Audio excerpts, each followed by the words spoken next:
Hello, welcome to PEP Learning. National Common Entrance Test 2024, NCET. ഇന്ത്യയിലെ വിവിധ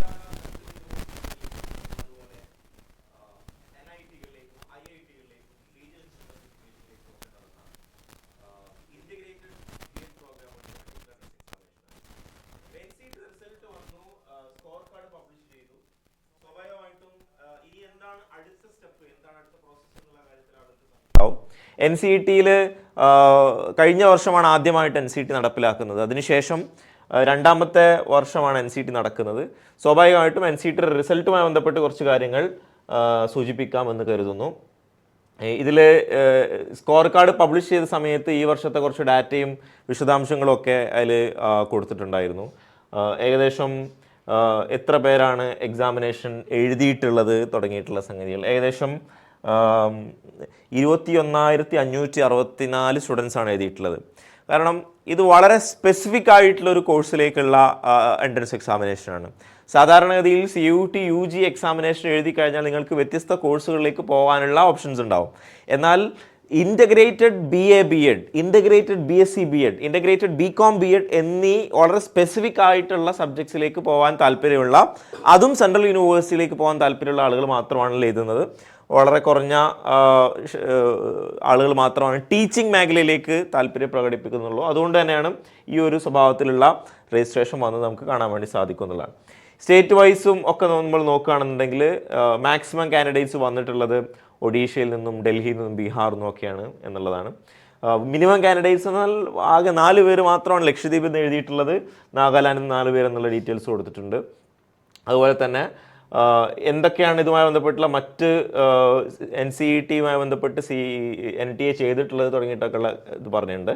NCET-യെ സംബന്ധിച്ചിടത്തോളം NCET-യിൽ language പ്രധാനമായിട്ടുള്ളതായിരുന്നു. ഇംഗ്ലീഷാണ് ഏറ്റവും കൂടുതൽ ആളുകൾ എഴുതിയിട്ടുള്ള പരീക്ഷ എന്ന് പറയുന്നത്. 17,964 പാർട്ടിസിപ്പൻസ് എഴുതിയിട്ടുണ്ട്. ഇതിൽ മാക്സിമം മാർക്ക് 80 ആണ്. 80 തന്നെ കിട്ടിയ 8 പേരുണ്ട് എന്നതാണ് നമുക്ക് കാണാൻ വേണ്ടി സാധിക്കുന്നത്. ഇങ്ങനെ ഓരോരോ ലാംഗ്വേജിലേക്കും മലയാളം നോക്കുകയാണെങ്കിൽ മലയാളത്തിലും മാക്സിമം മാർക്ക് 80 ആണ്. 792 പേരാണ് എഴുതിയിട്ടുള്ളത്. 66 പേർക്ക് 80-ൽ 80ഉം കിട്ടിയിട്ടുണ്ട് എന്നതാണ് നമുക്ക് മനസ്സിലാകാൻ വേണ്ടി സാധിക്കുന്നത്.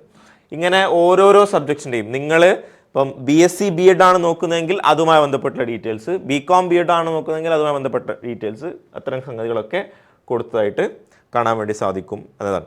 ഇനി എങ്ങനെയാണ് ഇതിൻ്റെ അടുത്ത പ്രൊസീജിയർ, അടുത്ത സ്റ്റെപ്പ് എന്താണ് എന്നുള്ള ഡീറ്റെയിൽസ് കൂടി നമുക്കൊന്ന് ചർച്ച ചെയ്യാമെന്ന് കരുതുന്നു. സ്വാഭാവികമായിട്ടും നിങ്ങൾക്ക് ഇതുമായി ബന്ധപ്പെട്ട് അറിഞ്ഞിരിക്കേണ്ട ചില സംഗതികളുണ്ട്. ഇപ്പം നാഷണൽ ടെസ്റ്റിംഗ് ഏജൻസിയാണ് ഈ എക്സാമിനേഷൻ കണ്ടക്ട് ചെയ്തിട്ടുള്ളത്. നാഷണൽ ടെസ്റ്റിംഗ് ഏജൻസിയുടെ ദൗത്യം എന്താണെന്ന് വെച്ച് കഴിഞ്ഞാൽ എക്സാമിനേഷന് കോൾ ഫോർ ചെയ്യുക, എക്സാമിനേഷൻ സംഘടിപ്പിക്കുക, എക്സാമിനേഷനുമായി ബന്ധപ്പെട്ടുള്ള സ്കോർ കാർഡ് പബ്ലിഷ് ചെയ്യുക, അതുമായി ബന്ധപ്പെട്ട എന്തെങ്കിലും ഗ്രിവാൻസസ് ഉണ്ടെങ്കിൽ അത് പരിഹരിക്കുക എന്നുള്ളതാണ്. സ്വാഭാവികമായിട്ടും ഈ ഒരു പ്രോസസ്സ് കഴിയുന്നതോടുകൂടി NTA-യുടെ റോള് പൂർത്തിയായി എന്നതാണ്. ഇനി അഡ്മിഷൻ പ്രോസസ്സ് നടത്തുന്നത് ഓരോരോ യൂണിവേഴ്സിറ്റികളാണ് എന്നുള്ളത് മനസ്സിലാക്കണം. അതുകൊണ്ട് തന്നെ നിങ്ങൾ ഉദ്ദേശിക്കുന്ന യൂണിവേഴ്സിറ്റികളിലേക്ക് നിങ്ങൾ പ്രത്യേകമായിട്ട് അപേക്ഷ കൊടുക്കേണ്ടതായിട്ടുണ്ടാവും. ഉദാഹരണത്തിന് if you are looking for central university of Kerala, നിങ്ങൾ സെൻട്രൽ യൂണിവേഴ്സിറ്റി ഓഫ് കേരളയാണ് നോക്കുന്നതെങ്കിൽ സെൻട്രൽ യൂണിവേഴ്സിറ്റി ഓഫ് കേരളയിൽ ഈ പറയുന്ന പോലെ ഇൻ്റഗ്രേറ്റഡ് കോഴ്സുകളുണ്ട്. ഇൻ്റഗ്രേറ്റഡ് BSc BEd, അതുപോലെ തന്നെ integrated BCom BEd, integrated BA BEd. ഈ 3 കോഴ്സുള്ളതിൽ നിങ്ങൾക്ക് ഏത് കോഴ്സാണോ താല്പര്യം, അല്ലെങ്കിൽ ഓരോ കോഴ്സിന് ആവശ്യമായിട്ടുള്ള സബ്ജക്റ്റ് കോമ്പിനേഷൻ നിങ്ങൾ എഴുതിയിട്ടുണ്ടോ എന്നുള്ളതാണ് പ്രധാനമായിട്ടും പരിഗണിക്കുക. ഇൻ്റഗ്രേറ്റഡ് BSc BEd നിങ്ങൾ തീർച്ചയായിട്ടും ഇംഗ്ലീഷ്, വേറെ language, science subject, physics, chemistry, maths, biology, അതുപോലെ തന്നെ ഈ നിങ്ങൾ ടീച്ചിങ് ആപ്റ്റിറ്റ്യൂഡ് നിർബന്ധമായിട്ടും എഴുതിയിരിക്കണം എന്ന് പറയുന്നുണ്ട്. അത് വളരെ പ്രധാനപ്പെട്ടതാണ്. അതുപോലെ തന്നെ ഓരോ സബ്ജക്റ്റിൻ്റെയും എലിജിബിലിറ്റി അനുസരിച്ച് നിങ്ങൾ യൂണിവേഴ്സിറ്റിയിൽ അപ്ലൈ ചെയ്യണം. അപ്പം യു വിസിറ്റ് ദ വെബ്സൈറ്റ്സ്, നിങ്ങൾ വെബ്സൈറ്റുകൾ ചെക്ക് ചെയ്യുക എന്നുള്ളതാണ് പ്രധാനമായിട്ടും പരിഗണിക്കേണ്ടത്. എങ്ങനെയാണ് നിങ്ങൾക്ക് വെബ്സൈറ്റ് മനസ്സിലാക്കാൻ വേണ്ടി സാധിക്കുക? വെബ്സൈറ്റ് അറിയണമെന്നുണ്ടെങ്കിൽ NCERTയുടെ വെബ്സൈറ്റ് ഇതിൽ പോയി കഴിഞ്ഞാൽ നിങ്ങൾക്ക് യൂണിവേഴ്സിറ്റീസ് എന്നുള്ള ലിങ്ക് കയറിയാൽ ഏതൊക്കെ യൂണിവേഴ്സിറ്റികളാണ് ഇത് ഓഫർ ചെയ്യുന്നത് എന്നുള്ളത് മനസ്സിലാവും. അതിൽ സ്റ്റേറ്റ് യൂണിവേഴ്സിറ്റി ഏതാണ്, പ്രൈവറ്റ് ഏതാണ്, ഡീംഡ് ഏതാണ്, അതർ യൂണിവേഴ്സിറ്റി ഏതാണെന്നുള്ളതൊക്കെ കാറ്റഗറി വൈസ് തന്നെ കൃത്യമായിട്ട് കൊടുത്തതായിട്ട് നിങ്ങൾക്ക് കാണാൻ വേണ്ടി സാധിക്കും. ഉദാഹരണത്തിന് സെൻട്രൽ യൂണിവേഴ്സിറ്റി ഓഫ് കേരളയുടെ വെബ്സൈറ്റ് പോവുകയാണെങ്കിൽ നിങ്ങൾക്ക് ഇത് ക്ലിക്ക് ചെയ്ത് കഴിഞ്ഞാൽ യൂണിവേഴ്സിറ്റി വെബ്സൈറ്റിലേക്ക് പോകാം. ഏതൊക്കെ കോഴ്സാണുള്ളതെന്നുള്ളത് കൃത്യമായിട്ട് പറയുന്നുണ്ട്. BA B.Ed അതിനുള്ള എന്തൊക്കെയാണ് ഡൊമൈൻ എഴുതേണ്ടത് എന്നുള്ളതൊക്കെ കൃത്യമായിട്ട് പറയുന്നതായിട്ട് കാണാം. അപ്പോൾ യൂണിവേഴ്സിറ്റിയുടെ വെബ്സൈറ്റിൽ പോയി കഴിഞ്ഞാൽ നിലവിൽ ആപ്ലിക്കേഷൻ വിളിച്ചായിട്ട് കണ്ടിട്ടില്ല. UG വരെയുള്ള ആപ്ലിക്കേഷൻ പോർട്ടലാണ് ഓപ്പൺ ആയിട്ടുള്ളത് എന്നതാണ്.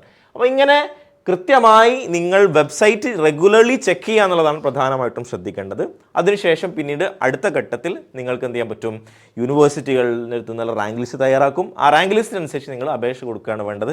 ഇത് ICAR Indian Council of Agriculture റിസർച്ചിലേക്കുള്ള ഈ പറയുന്ന കോഴ്സുകൾക്കെല്ലാം ഇതേ പ്രോസസ്സ് തന്നെയാണ് ഫോളോ ചെയ്യേണ്ടത് എന്നുള്ള കാര്യം കൂടി പ്രത്യേകം ശ്രദ്ധിക്കുക എന്നതാണ്. അപ്പോൾ നിങ്ങൾ ഇതിൽ പ്രധാനമായിട്ടും ശ്രദ്ധിക്കേണ്ട മറ്റൊരു കാര്യം, കട്ട് ഓഫ് വെച്ചുകൊണ്ടല്ല അഡ്മിഷൻ നടക്കുന്നത് എന്നുള്ളത് കൊണ്ട് തന്നെ നിങ്ങൾ മാക്സിമം നിങ്ങൾ സ്കോർ ചെയ്യാൻ വേണ്ടിയിട്ടുള്ള ശ്രമമാണ് നടക്കേണ്ടത്. മാക്സിമം നിങ്ങൾ അപ്ലൈ ചെയ്യാൻ വേണ്ടിയിട്ടുള്ള ശ്രമമാണ് നടത്തേണ്ടത്.